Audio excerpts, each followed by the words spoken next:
রাধে রাধে বন্ধুরা, কেমন আছো? আশা করি নিশ্চয়ই তোমরা সবাই খুব ভালো আছো। আর এইটা আমার ফার্স্ট ব্লগ। আর আমি কিন্তু এখন আছি বকখালিতে। আর বকখালি কিন্তু আমার বাড়ি থেকে জাস্ট 2 কিলোমিটার দূরে। তো চলে এলাম আমার ফার্স্ট ব্লগ বানাতে।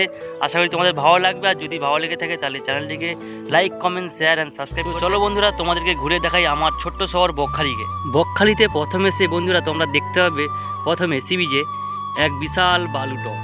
এই বালুটটের ঠিক ওই দিকে রয়েছে সমুদ্র। সমুদ্রে স্নান করতে যেতে হলে বকখালি থেকে অনেকটা হাঁটতে হবে তোমাদেরকে। আর প্রথমে কিন্তু এই একটা সমুদ্র থেকে বয়ে আসা নালা, এই নালাটা পের হতে হবে। জোয়ার ভাটায় কিন্তু এই নালাটা জল কম বেশি হয়, এখন কিন্তু ভাটা। তারপরে ঠিক ডান সাইডে দেখতে পাবে তোমরা ওয়াচ টাওয়ার।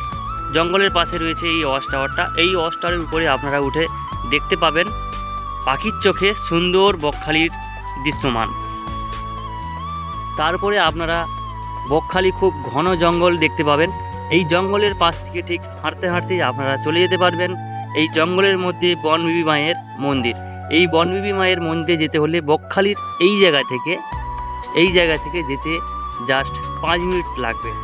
বিশাল বড় একটা মন্দির রয়েছে, আপনারা চাইলে পুজো দিতে পারেন। এখন কিন্তু বকখালিতে লোকজন একটু কম, কারণ অফ সিজন চলছে, গরমকাল। এখানে কিন্তু বর্ষাকাল, শীতকালে কিন্তু বেশি লোক হয়। তার তুলনা থেকে আজকে কিন্তু এখন কিন্তু অনেক লোকজন কম রয়েছে, সেটা তোমরা দেখতেই পাচ্ছ ভিডিওর মাধ্যমে। আর কিছু বলার নেই নতুন করে। তাছাড়া সমুদ্র সৈকতের পাশে ঠিক রয়েছে বিভিন্ন রকমের স্টল স্ন্যাক্সের। এগুলো কিন্তু রাতে খুব সুন্দরভাবে সাজানো থাকে এবং লোকজনের ভিড়ও থাকে। এখন দিন, তাই জন্যে লোকজনটা একটু কম আছে। আর দোকানগুলো খুব কম খুলে আছে এখন। রাত্রেবেলা কিন্তু খুব সুন্দরভাবে সাজিয়ে গুছিয়ে থাকে দোকানগুলো। আর একটা কথা বলতে ভুলে গেছি তোমাদেরকে, এই সমুদ্রের পাশে বসে যদি আপনারা সমুদ্রটাকে উপভোগ করতে চান, তার জন্য কিন্তু এখানে বসার জন্য চেয়ারের ব্যবস্থা থাকে।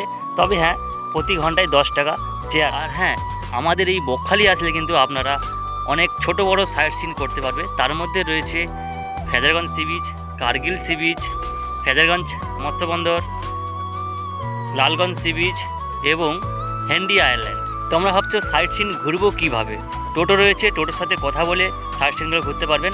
কিন্তু হ্যাঁ, সবকটা সাইট সিন ঘুরলে কিন্তু মাত্র 500 টাকা। আর যদি বলেন যে 11টা সাইট সিন ঘুরবো, তাহলে কিন্তু 200 টাকা থেকে 300 টাকা হতে পারে, সেটা আপনাদের লস হবে। তো ওই জন্য বলবো কি, সবকটা সাইট সিন ঘুরবেন মাত্র 500 টাকায়, ওটাই বুক করে নেবেন।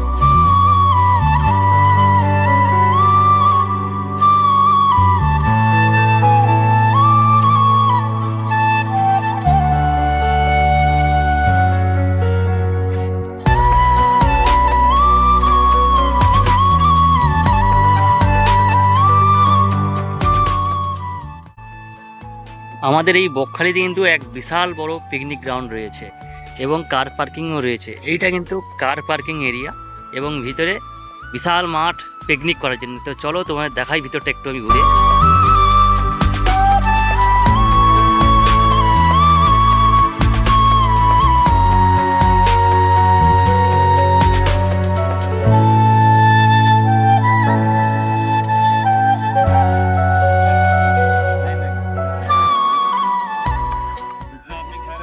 যারা কিন্তু গাড়ি কিংবা বাইক নিয়ে আসবে ভাবছো, তাদের কিন্তু মেন কথা পার্কিং অফিসে রসিদ কাটতে হবে ফার্স্ট কথা, না হলে কিন্তু বিশাল বড় ফাইন লেগে যাবে একটা।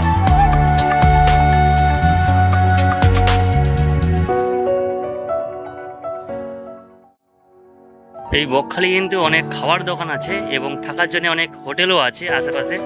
আপনাদের কোনো টেনশন হবে না, থাকার জন্য খাওয়ার জন্য সব কিছুর ব্যবস্থা রয়েছে এখানে।